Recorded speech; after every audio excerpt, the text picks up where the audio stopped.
Today we're going to learn about addition of fractions. Sa addition of fractions, importante na alam mo ang dalawang klase ng fractions, similar fractions and dissimilar fractions. Bakit natin kailangan itong malaman? Okay, unahin natin ang similar fractions. Pag sinabi nating similar fractions, ito ay mga fractions na may same denominators o pare-parehas ng denominator. Kagaya sa example natin na 1/2, 9/2, 5/2, 11/2, ang denominators ng mga ito ay pare-parehas na 2. Similar fractions ang tawag natin dito.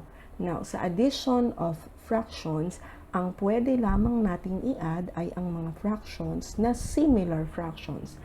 Ulitin ko, ang pwede lamang nating i-add ay ang mga fractions na similar fractions.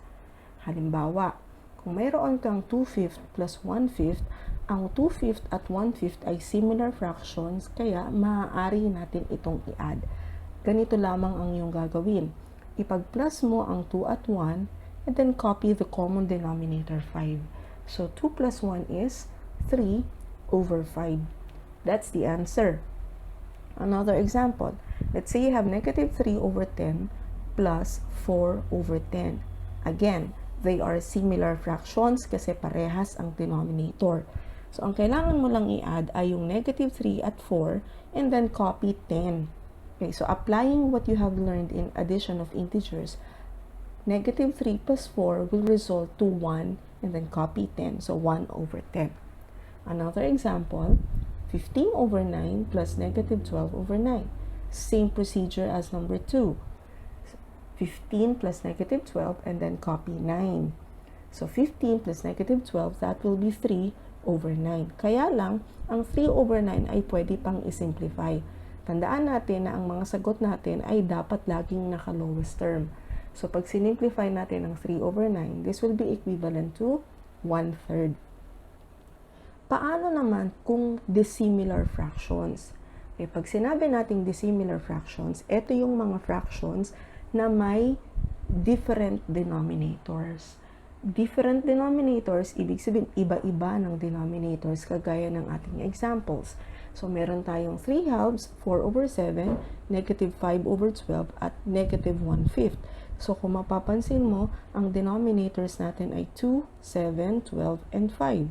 Magkakaiba sila ng denominators, kaya dissimilar fractions. E, paano natin i-add ang dissimilar fractions? Sabi natin kanina, ang pwede lang i-add ay mga fractions na similar fractions. So, kung dissimilar ito, ibig sabihin, kailangan muna natin itong gawing similar fractions bago tayo makapag-proceed sa addition. Examples, similar fractions like 1/5 and 2/3, kapag in-add natin ito, kailangan muna natin gawing similar fractions. Ang kadalasang ginagamit para magawang similar fractions, ang dissimilar fractions, ay sa pamamagitan ng pagkuha ng least common denominator or LCD. Pero sa gagawin natin ngayon, hindi natin kukunin ng LCD, bagkus ang kukunin natin ay common denominator lamang. Hindi least, kundi common denominator lang. So kukunin natin ito by multiplying the denominators of the two fractions. So the two denominators are 5 and 3. You multiply them, you'll get 15. 5 times 3 equals 15. Para sa numerators, ang kailangan naman nating i-multiply ay ang numerator ng una at ang denominator ng pangalawang fraction. So for this case, it's 1 times 3. 1 times 3 is 3. You write addition since addition ang ating operation.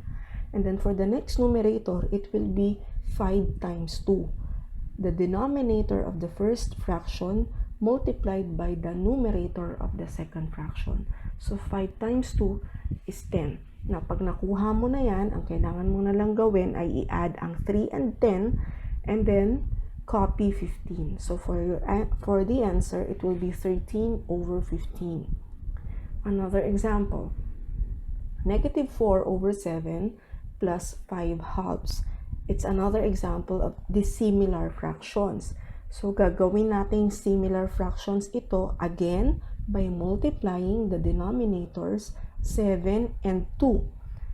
7 times 2 is 14. So, para makuha ang numerators, i-multiply naman natin ang 2 and negative 4. So, ang makukuha natin ay negative 8. Plus, i-multiply naman natin ang 7 at 5. Ang makukuha natin ay 35. Applying what you have learned in addition of integers, negative 8 plus 35, that will be equal to 27. And then copy 14. So, we'll have 27 over 14. Isa pang halimbawa, negative 6 over 8 plus negative 1 over 10. Ulitin natin yung procedure kanina. I-multiply ang denominators para makakuha ng common denominator. So, it will be 80. Now, you multiply again negative 6 and 10 this time para sa numerator natin. That is negative 60. Plus, i-multiply ang 8 at negative 1, magkakaroon tayo ng negative 8. Now, i-add na lang natin ang negative 60 plus negative 8. Ang lalabas ay negative 68 over 80. Kaya lang, ang negative 68 over 80 ay hindi pa nasa lowest term. Again, kailangan ang ating final answer ay naka-lowest term or simplest form ng fractions. So, hanapin ang common factor ng 68 and 80. So, ang common factor nito ay 4. So, for the final answer, it will be negative 17 over 20. Paano naman kapag mixed numbers? Pag sinabi nating mixed numbers, ito yung mga combination ng whole number and fractions. Halimbawa, 1 and 1/8 plus 2 and 3 over 8. Sa example na ito, it's a mixed number, pero similar fractions naman ang kanilang fractions. Sa mga ganitong cases, madali lamang naman ang gagawin. I-add mo lang yung whole numbers na 1 and 2, and then i-plus mo lang din yung fractions natin. Kagaya kanina, 1/8 plus 3/8. So, 1 over 3 over 8. I-simplify mo lang yan, ang lalabas ay 3 and 4 over 8. Ganun lang kasimple.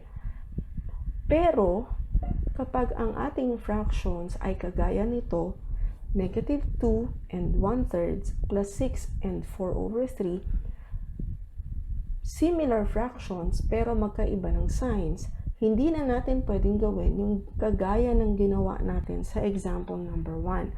Instead, kailangan muna nating i-convert ang ating mixed numbers into improper fractions. Paano ginagawa yung improper fractions?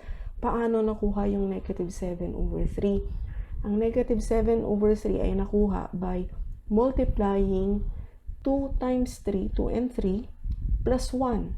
So, 2 times 3 is 6, plus 1 na numerator is 7. And then you copy the denominator 3. For 22 over 3, nakuha yan by multiplying 6 and 3. So, that's 18. 18 plus 4 na numerator, that's 22. Kaya nakuha natin yung 22 over 3. Kapag nakuha mo na ang improper fractions, gagawin mo na yung ginagawa natin kanina. So, you simply add the numerators. That's negative 7 plus 22. Kaya tayo nagkaroon ng 15. And then copy 3. Kaya lang ang 15 over 3 ay hindi pa naka-lowest term. That will be equivalent to 5. Another one. Negative 5 and 1 over 7 plus 2 and 1/4. So, paano natin i-add? Again, change to improper fraction. So, to change it to improper fraction, ganito ang magiging resulta. So, paano ulit nangyari yon? 7 times 5, that's 35. Plus 1, kaya naging 36 over 7. Ang 9 over 4 naman ay nakuha by multiplying 4 and 2, that's 8, plus 1 na numerator, kaya naging 9, and then copy 4 na denominator. So, after nyan, gagawin na natin yung ginagawa natin kanina kapag dissimilar fractions. So, kagaya kanina, imumultiply natin ang denominators para magkaroon tayo ng common denominator, kaya magkakaroon tayo ng 28. Imumultiply natin ang numerator ng una at denominator ng pangalawa, That's 36 times 4, kaya negative 144. And then plus yung 7 times 9 naman, kaya 63. Now you simplify negative 144 plus 63, that will be equivalent to negative 81 over 28. Thank you for watching. Happy learning!